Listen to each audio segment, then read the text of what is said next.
कहते हैं। जो दुनिया में सुनाई दे उसे कहते हैं खामोशी, जो आंखों में दिखाई दे उसे तूफान कहते हैं। ये जो दीवार का सुराग है साहब, ये जो दीवार का सुराग है, चाइना, अमेरिका, पाकिस्तान साजिशों का हिस्सा है, मगर हम इसे अपने घर का रोशनदान कहते हैं, अपने घर का रोशनदान कहते हैं। परम सम्माननीय अध्यक्ष, गुरुजन और बाल मित्रों, मैं तहुरा तैयब जामोरी देश प्रेम और राष्ट्र निर्माण के उपलक्ष्य पर अपने कुछ विचार आपके साथ साझा करना चाहूंगी। आजादी, आजादी का असली मतलब वही समझ सकता है जिसने कभी गुलामी की हो। हम सौभाग्यशाली है कि हमने स्वतंत्र भारत में जन्म लिया। यूं तो आजादी की लौ 1857 में ही चल चुकी थी, जो वर्षाल बनकर 1947 में हमारे देश को आजाद कराई। प्राचीन, मध्यकालीन और वर्तमान भारत के उदाहरणों से स्पष्ट करना चाहूंगी कि जब हम फिरंगियों के फेरों में फंस गए थे तो रंगदे बसंती चोला की एक आवाज में टोलों के टोले उमड़ाते थे और उनकी वंदे मातरम के नारों से खून में आने वाला 5-5 डिग्री का तूफान अंग्रेजी शासकों के जड़ों में तूफान ला देता था।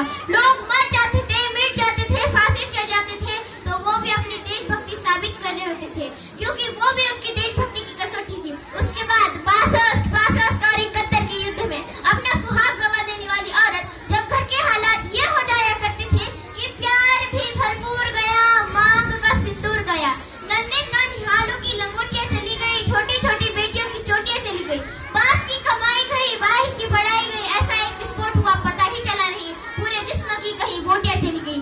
आपके लिए तो एक आदमी बना है साहब, किंतु मेरे घर की तो रोटियां चली गई, मेरे घर की तो रोटियां चली गई।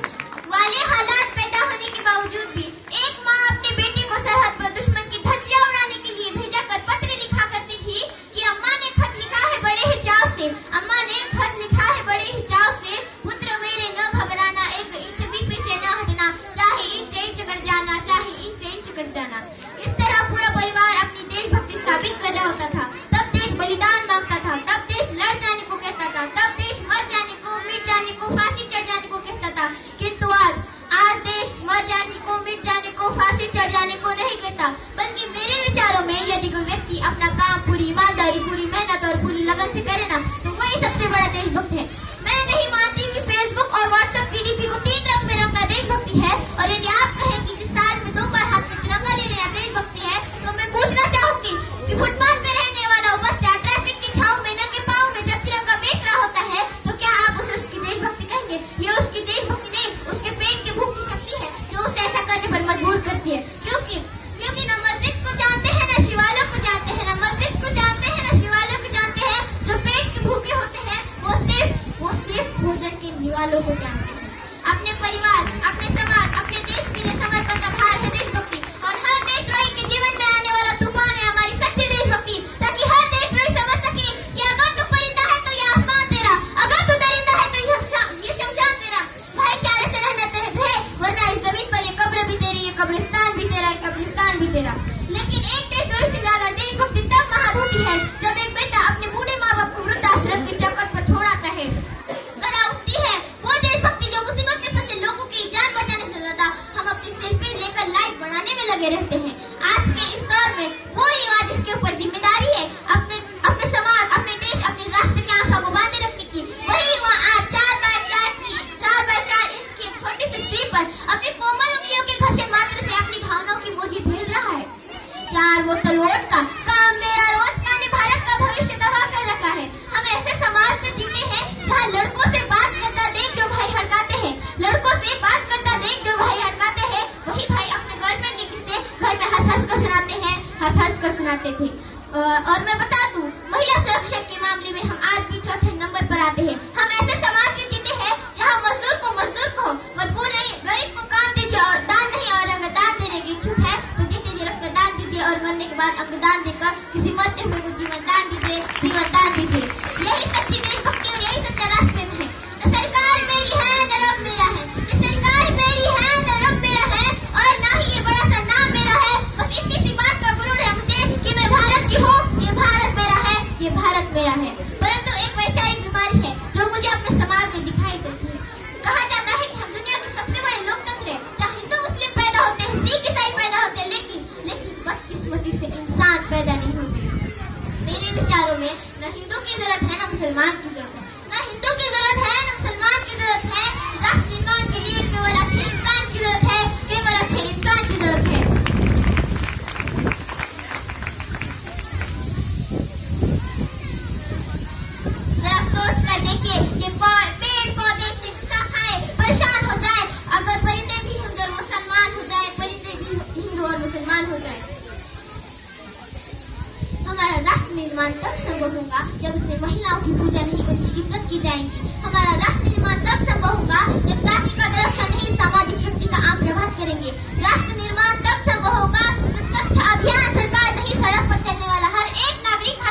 संभव होगा जब एक गरीब बच्चा मध्याह्न भोजन को नहीं बल्कि ज्ञानार्जन के लिए सरकारी स्कूल की चौखट पर कदम रखेगा। तब तक हमारा राष्ट्र निर्माण संभव नहीं होगा।